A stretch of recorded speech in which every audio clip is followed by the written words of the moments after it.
जय हिंद दोस्तों। आज के फ्रेश जबरदस्त औसम वीडियो में वो दिन आ गया है जब पटना गया से इंटरनेशनल फ्लाइट की सर्विसेज शुरू करने वाली है कंपनीज।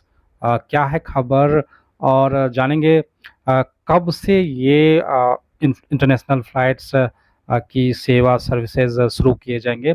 इस सब के बारे में वीडियो में आगे। स्वागत है आपके अपने चैनल ऑसम इंफ्रा प्रोजेक्ट में। मैं राकेश।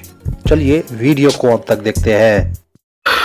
दोस्तों, आपको मैंने कई सारे वीडियोस के माध्यम से आपको बताया था जो exactly Patna airport international airport होने के बावजूद भी यहाँ पे इंटरनेशनल फ्लाइट्स क्यों नहीं है। इसको लेके संसद में भाजपा के बीजेपी के ही सांसद अपने ही सरकार से कई सारे क्वेश्चंस पूछे।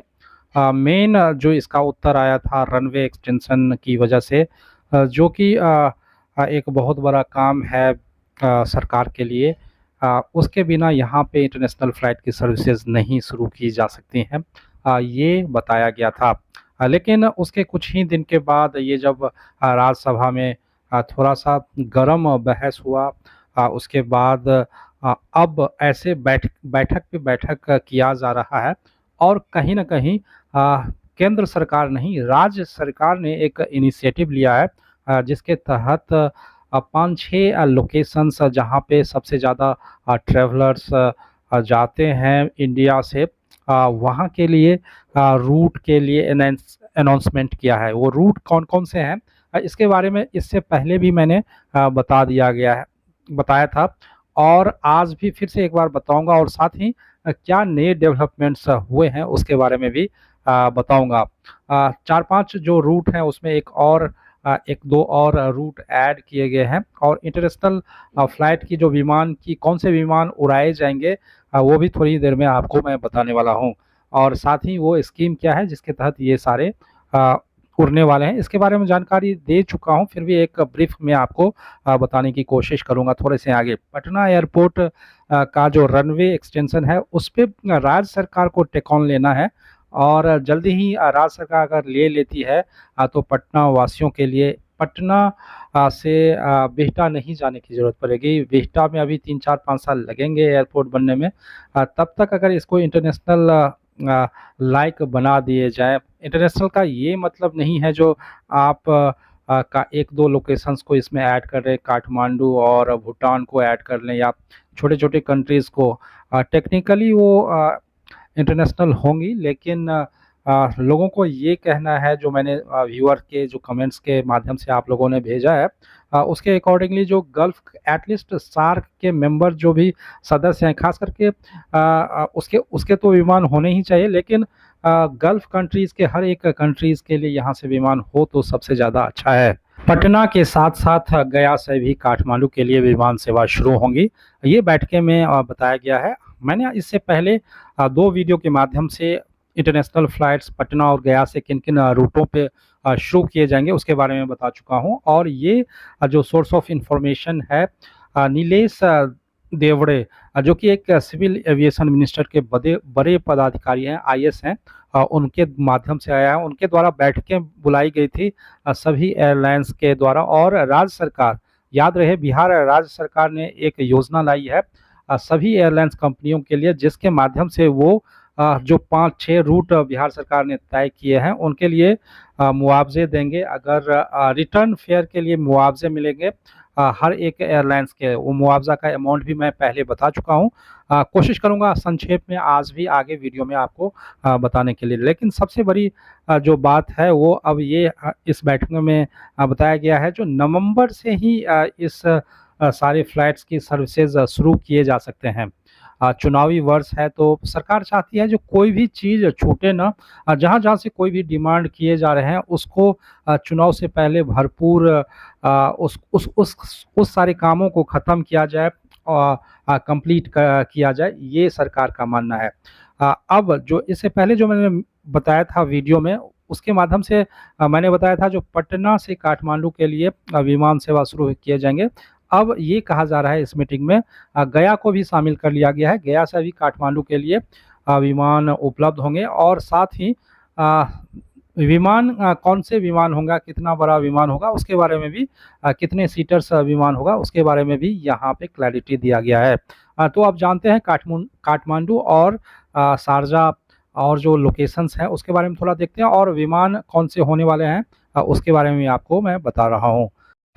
जो लोकेशंस के लिए बात किया गया इस बैठक में, उसके अकॉर्डिंगली ये काठमांडू के अलावा शारजा, सिंगापुर, कोलंबो, बैंकॉक, ये 4-5 लोकेशंस के लिए यहाँ पे बताया गया। मैंने आपको इस प्रेस विज्ञप्ति की सारी बातें इससे पहले वाले 2 वीडियो में बता चुका हूँ, और कौन-कौन से लोकेशंस होने वाले हैं उसके बारे में भी आपको बता चुका हूँ। यहाँ पे जो रिटर्न्स टिकट के लिए हर एक फ़्लाइट के लिए 10 से 15 लाख रुपए 10 लाख रुपए दिए जाएंगे एक कंपनसेशन के तौर पे, बिहार सरकार के द्वारा जो योजना लाई गई है उसके अनुसार। तो एक प्रोत्साहन राशि होगा, 1 सालों के लिए ये मान्य होगा। साथ ही यहाँ पे जो एयरलाइंस होंगे, पहले हर एक एयरलाइंस का कम से कम 150 सीटर होना चाहिए था, उसमें इस बैठक के दौरान कटौती कर दिया गया है। इस पे बात सहमत बन गई। जो 72 सीटर जो एरोप्लेन होंगे वो काठमांडू के लिए स्वीकृत दिया गया है, इस पे मुहर लग चुका है। और इसके साथ ही जो दूसरे लोकेशंस होंगे, अन्य जो 4 लोकेशंस हैं उस पे 180 सीटर्स विमान परिचालन किए जाएंगे, ये यहाँ पे कहा गया है। तो एक शानदार ज़बरदस्त ये खबर है, और ये बिहार सरकार द्वारा प्रोत्साहन राशि देने की वजह से हो सकता है इन सारे लोकेशन से नवंबर में सर्विसेज शुरू किए जाएं।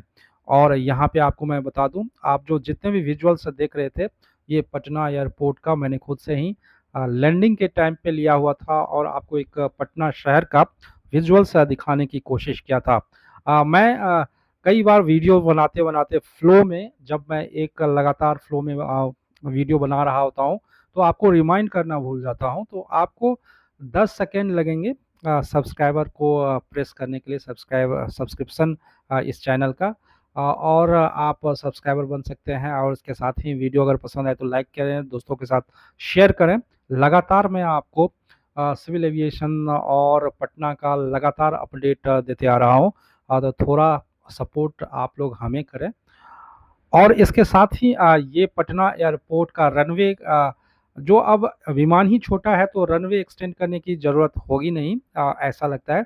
और इसके साथ ही हालांकि रनवे एक्सटेंशन के लिए लगातार अंदर खाना बातें किया जा रहा है, और बिहार सरकार अगर चाह ली जो रनवे को एक्सटेंड करवाना है, तो बड़ी बात नहीं है। उसमें बहुत सारा जो लोकसभा राज्यसभा में जो जिस टाइम हमारे सिविल एविएशन मिनिस्टर जवाब दे रहे थे, जो रनवे एक्सटेंड करना एक बहुत बड़ा काम है, वो इतना बड़ा काम नहीं है। उसको अगर मिल बैठ के अगर बताया जाए, एक बैठक किया जाए, तो आसानी से इस बात को कंप्लीट किया जा सकता है, रनवे एक्सटेंशन किया जा सकता है। चूँकि पटना वाले चाह रहे हैं, जो सिटी के लोग हैं, पटना एयरपोर्ट का ही रनवे एक्सटेंड कर और यहाँ से इंटरनेशनल फ़्लाइट की सर्विसेज़ शुरू किए जाए। चूँकि ये कस्टम नोटिफाइड है, सिविल एयरपोर्ट है। अब बिहटा में एयरपोर्ट बनाए जा रहे हैं, वहाँ पे लोड कम होगा पटना एयरपोर्ट का, ये ज़रूरत है। डिमांड्स भी ज़्यादा फ़्लाइट्स की होंगी, आबादी के साथ एविएशन सेक्टर 10-12% के रफ्तार से बढ़ रही है। तो पटना को दूसरा एयरपोर्ट चाहिए, लेकिन इस एयरपोर्ट को इंटरनेशनल रनवे एक्सटेंड करके इंटरनेशनल फ़्लाइट की सर्विसेज जल्द शुरू करना चाहिए। इस वीडियो में इतना ही, मिलते हैं एक फ्रेश वीडियो में, तब तक के लिए जय हिंद, वंदे मातरम।